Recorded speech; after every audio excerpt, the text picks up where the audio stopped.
Bismillahirrahmanirrahim. Assalamualaikum warahmatullahi wabarakatuh. Perkenalkan, nama saya Abdurrahim.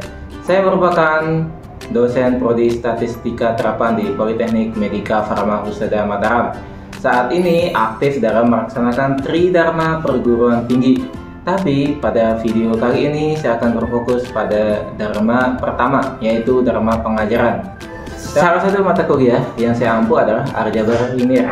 Mata kuliah ini merupakan mata kuliah wajib yang ada di semester 2 dengan beban 3 SKS.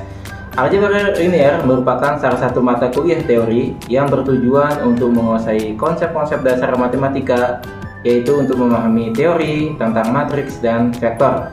Mata kuliah ini terdiri dari 4 CPL, 4 CPMK, dan 9 sub CPMK. Untuk CPL terdiri dari yang pertama aspek sikap, yaitu menunjukkan sikap bertanggung jawab atas pekerjaan di bidang keahliannya secara mandiri. Yang kedua aspek pengetahuan, yaitu menguasai konsep teoritis ipteks serta memformulasi penyelesaian masalah prosedural di bidang statistika.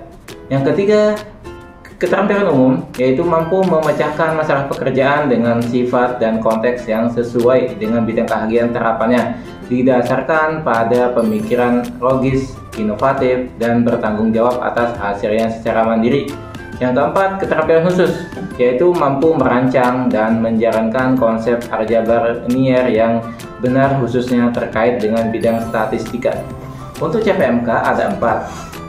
Yang pertama, yaitu mampu menunjukkan sikap bertanggung jawab atas pekerjaan di bidang statistika secara mandiri.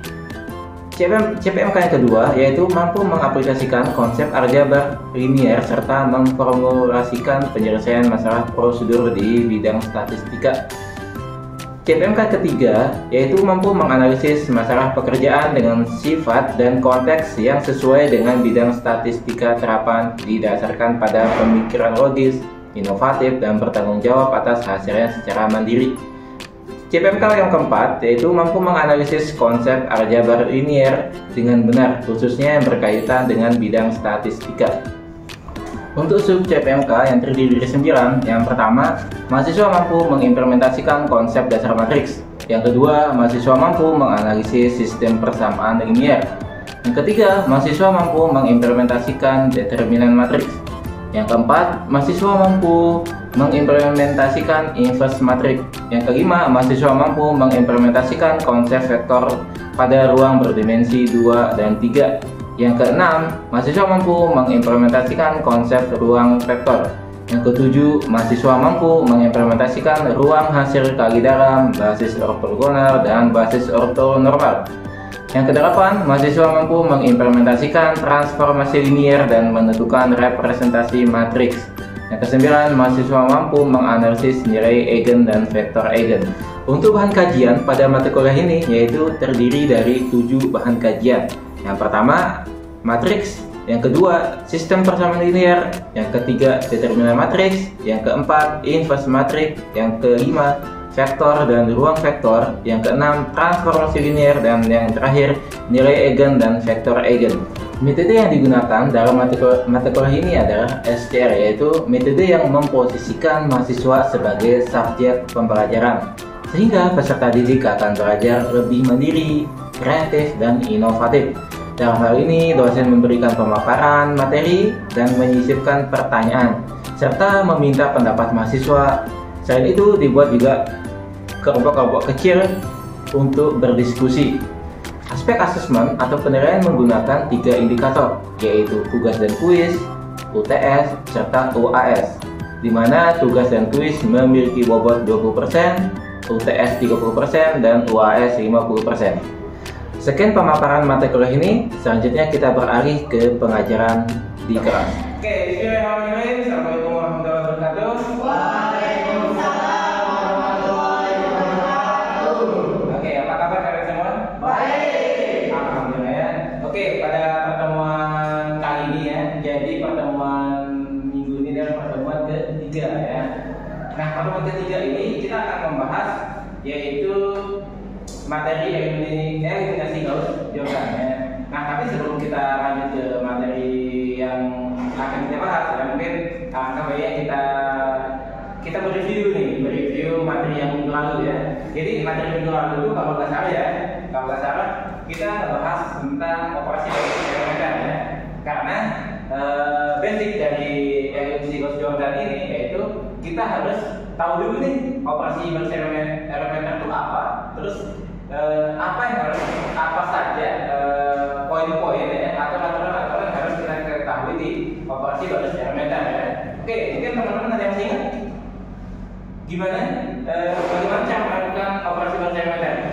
Oke, bisa gimana guys? Oke, ada 3 cara. Yang pertama, kalikan sebuah baris dengan konstanta yang tak sama dengan 0. Yang kedua, pertukarkan 2 baris tersebut. Yang ketiga, tambahkan perkalian dari satu baris dengan baris yang lainnya. Ya, 3 cara. Oke, siap, betul ya.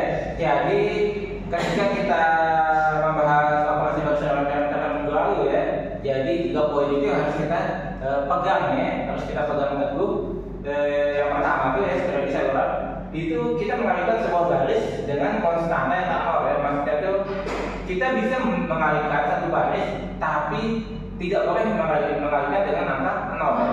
Misalnya 1, 2, min 1 ya, atau setengah ya, bebas ya.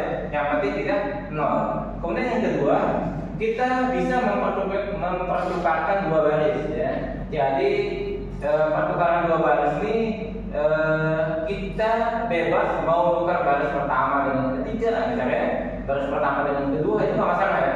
Nanti itu bergantung sama kebutuhan kita ya, kebutuhan dari soalnya. Ya. Kemudian ketiga itu kita tambahkan perkalian dari satu baris dengan baris yang lainnya. Nah, dari 3 aturan ini tentunya tidak semua nih yang harus kita gunakan ya, tidak semua aturan harus kita gunakan. Bisa kita gunakan salah satunya misalnya, atau mungkin bisa 2 ya, atau mungkin bisa ketiga-tiganya. Nah, kok bisa ya? Karena nanti ketiga aturan ini akan kita gunakan nanti bergantung sama kebutuhan ya, bergantung sama kebutuhan ketika kita menyelesaikan soal ya. Bisa jadi nih anak yang satu, misalnya Anissa sama dia Anissa menggunakan 3 aturan, Rian cuma menggunakan 2. Tapi hasilnya sama ya. Jadi tidak harus nanti aturan yang ketiga ini digunakan secara bersama-sama ya. Nah, selanjutnya ya, mungkin teman-teman masih ingat ya, minggu lalu itu juga ada yang namanya matriks eselon baris sama matriks eselon baris reduksi ya. Nah, matriks eselon baris itu gini ya. Jadi misalnya kita punya 1 ya, ini 0 0 0 0, ini 1 0 0 0 1, ini 1 ini 1 0 ya. Nah, matriks eselon baris ya, matriks eselon baris itu di bawah 1 utama ya. Jadi di bawah 1 utama harus 0 ya. Ingat, di bawah 1 utama harus 0 ya. Terus di atasnya gimana? Bebas ya. Di atasnya bebas. Mau dia 0 nggak apa-apa. Ya jelas dia tidak harus 0 ya, di atas 1 utama. Ingat 1 utama itu namanya kita punya ini ya, misalnya. Ya. Kemudian ada namanya juga matriks eselon baris reduksi. Nah, kalau matriks eselon baris reduksi ini wajibnya itu adalah di atas 1 utama harus 0 ya. Jadi perbedaannya ini, misalnya 1 0 0 0, ini 1 0 0, ini 1 0. Di sini kan bisa ada nih angkanya ya. Nah, kalau matriks eselon baris reduksi di atas 1 utama harus 0 ya. Ini juga harus 0. Nah, kemudian mungkin kunci utama ya yang paling gampang kita ingat itu adalah matriks eselon baris sama eselon baris reduksi itu dia berbentuk seperti tangga ya, seperti tangga. Jadi mungkin kalau kita gambarkan itu akan bentuk gini ya. Nah, kira-kira gini ya. Dia itu tidak akan berbentuk seperti ini. Nah, kayak gini. Misalnya 1 1 1 1. Nah, ini nggak mungkin ini 1 1 terus 1 yang sini lagi ya, nggak mungkin ya. Pasti dia itu berbentuk tangga. Oke. Nah, ini yang harus diperhatikan ya. Nah, sekarang kita akan masuk ke materi minggu ini ya, yaitu terkait dengan eliminasi Gauss Jordan ya. Nah, eliminasi Gauss Jordan ini adalah suatu metode ya yang kita gunakan untuk menyelesaikan suatu sistem bersama ini ya. Jadi ini metode ini adalah metode yang mungkin sama dengan metode eliminasi ya, kemudian substitusi ya. Tapi di sini perbedaannya adalah kita akan menggunakan matriks ya. Nah, sehingga minggu kemarin itu kita bahas ini yaitu tentang matriks eselon baris dan eselon baris reduksi. Nah, sekarang untuk eliminasi Gauss-Jordan ya. Jadi eliminasi Gauss-Jordan ada dua ya. Eliminasi Gauss sendiri sama eliminasi Gauss-Jordan ya. Kalau eliminasi Gauss itu kita hanya mengubah dari matriks ya, matriks yang biasa menjadi matriks eselon baris. Ya. Kalau Gauss-Jordan kita mengubah dari matriks ke matriks eselon baris reduksi. Nah, jadi eliminasi Gauss-Jordan itu pasti melewati eliminasi Gauss ya, atau pasti akan membentuk terlebih dahulu matriks eselon barisnya, ya pasti ya, sehingga nanti dia akan bisa menjadi matriks eselon baris reduksi. Nah, jadi ya teman-teman, contohnya tadi itu kan kita udah masuk tadi matriksnya 22 ya, 3 ya, itu awal mulanya kan dia berasal dari sistem persamaan linear ya, kemudian kita buat dari matriks. Nah, selanjutnya tadi dari matriks itu kita gunakan operasi Gauss elementer ya. Kemudian dengan operasi itu kita mengubah dari menjadi matriks eselon baris ya, itu untuk metode reduksi Gauss ya. Kemudian kita ubah ke matriks eselon baris reduksi itu untuk metode Gauss-Jordan ya. Nah, sekarang ini ada soal ya, ada contoh soal di mana ini kasusnya gini ya. Jadi kita punya jalan raya, misalnya jalan raya, kemudian ini ada empat titik ya, di mana masing-masing titik ini adalah simpang 4, dan kondisinya ini di simpang 4 ini adalah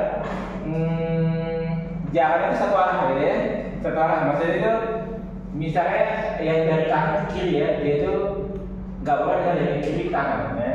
Nah, di sini kalau kita baca gini ya, jadi dari atas ini ya, dari atas ini kendaraannya yang boleh masuk sini ya. Nah, terus cara masuk dia nggak boleh belok kiri ya, dia hanya boleh ke kanan atau lurus ya. Nah, begitu itu lihatnya, ini lurus, dia nggak boleh belok kiri ya, ini ke kanan ataupun lurus ya. Nah, kemudian angka ini kondisinya gini. Diasumsikan bahwa dalam sehari ya, dalam sehari itu kendaraan ini berarti bisa roda 2 maupun roda 4 ya. Ini misalnya kendaraan sehari itu yang masuk dari atasnya adalah sekitar 450 ya. Kemudian yang keluar ini adalah 610 ya. Dan ini ya, dan seterusnya ya. Kemudian sini ada X1 ya, ada X2, X3 dan X4 ya.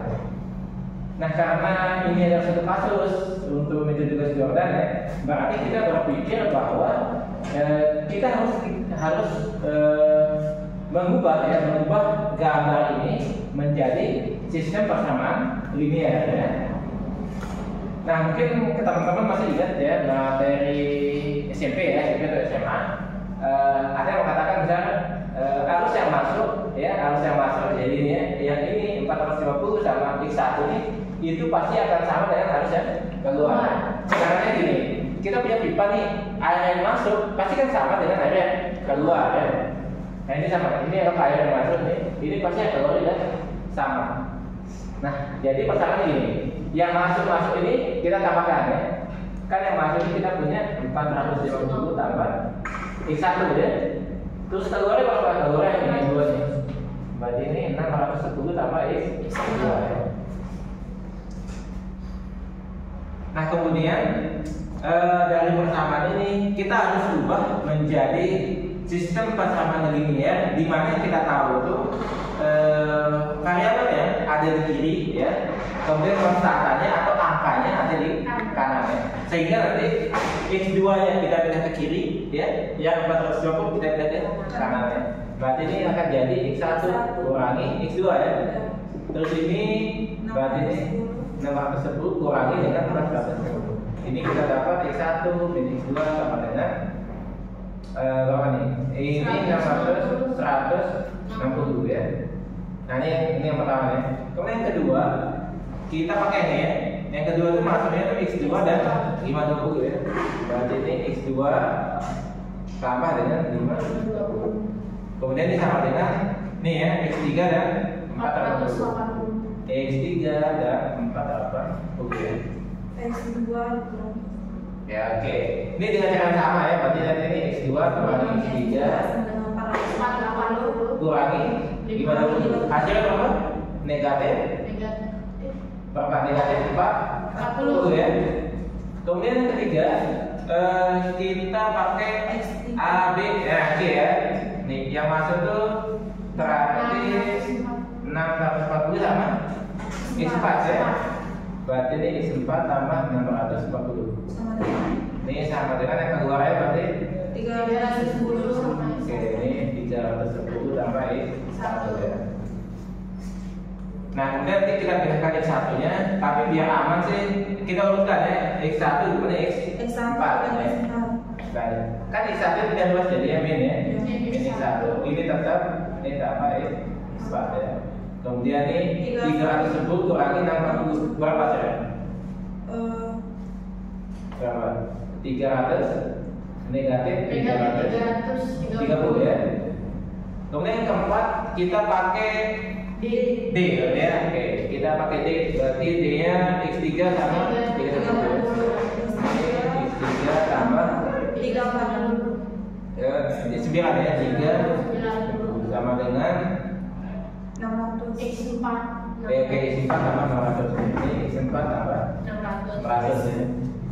Oke, berarti ini jadinya X3 kurangi X4 X3 kurangi X4 Sama dengan 600 kurangi 390. nanti jadinya 200.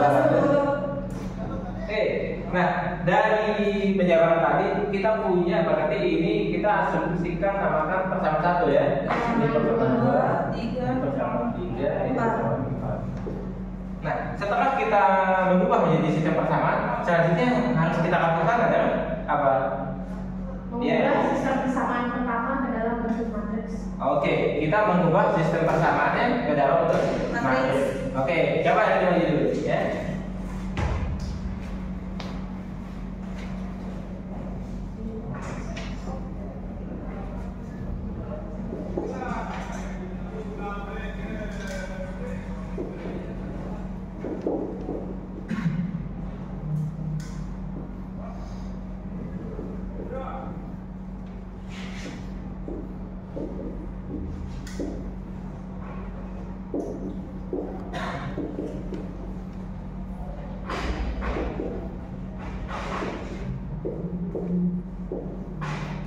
Oke, siap. Terima kasih.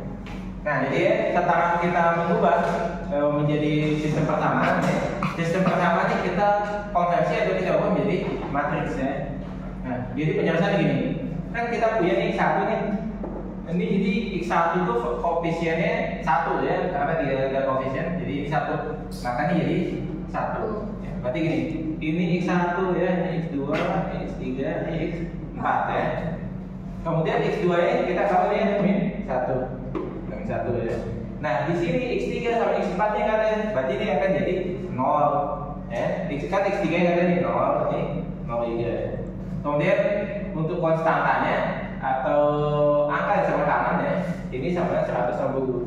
Nah, menurut materi kemarin ya, sepakat kita memisahkan variabel dan konstanta itu yaitu dengan menggunakan garis tegak ya. Nah, ini jadi 160 ya. Nanti dengan cara yang sama ya. Nanti kita akan mendapatkan seperti ini ya. Nah, kita dapatkan berarti matriksnya itu adalah 4 kali 5 ya. Garisnya 4, kolomnya 5 ya.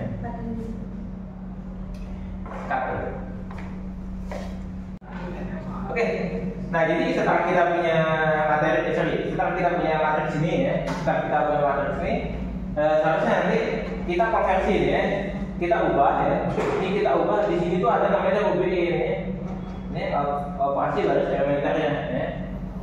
Nah, di sini teman-teman tinggal pilih mau menggunakan metode eliminasi Gauss atau Gauss-Jordan ya. Nah, nanti di sini terakhir itu adalah kita akan mengubah, kalau sampai kita menggunakan eliminasi Gauss ya, berarti kita ini mengubah menjadi matriks echelon ya, echelon baris ya. Nah, tapi jika teman-teman ingin menggunakan metode eliminasi Gauss-Jordan, berarti ini kita akan mengubah menjadi matriks echelon baris tereduksi ya. Nah, kemudian untuk teknik menggunakan proporsi berserometer ya, seperti yang sudah kita kerjakan di pertemuan awal tadi ya. Jadi ini pun sama ya. Kita menggunakan proporsi berserometer ya. Kemudian kita ubah menjadi matriks echelon baris dan matriks echelon baris tereduksi ya. Oke, sampai sini dari penjelasan tadi. Apakah ada pertanyaan? Tidak ada. Oke, berarti sampai sini sudah paham semua ya? Paham. Oke, alhamdulillah ya. Nah, jadi pertemuan minggu ini ya, itu sekali lagi saya akan simpulkan pertemuan minggu ini yang terkait tentang metode eliminasi Gauss-Jordan ya. Nah, eliminasi Gauss-Jordan ini kita memanfaatkan yaitu operasi baris elementar ya, di mana nanti secara umum kita mengubah matriks ya, di mana matriks yang kita dapat dari sistem persamaan linear itu kita ubah menjadi matriks echelon baris ya. Kemudian untuk metode eliminasi Gauss-Jordan ya, itu kita ubah dari matriksnya menjadi matriks echelon baris tereduksi. Oke, terima kasih ya, semoga hari ini bermanfaat. Assalamualaikum warahmatullahi wabarakatuh. Waalaikumsalam warahmatullahi wabarakatuh. Sekian video PTD UKT PT bidang pengajaran yang dibuat. Terima kasih. Assalamualaikum warahmatullahi wabarakatuh.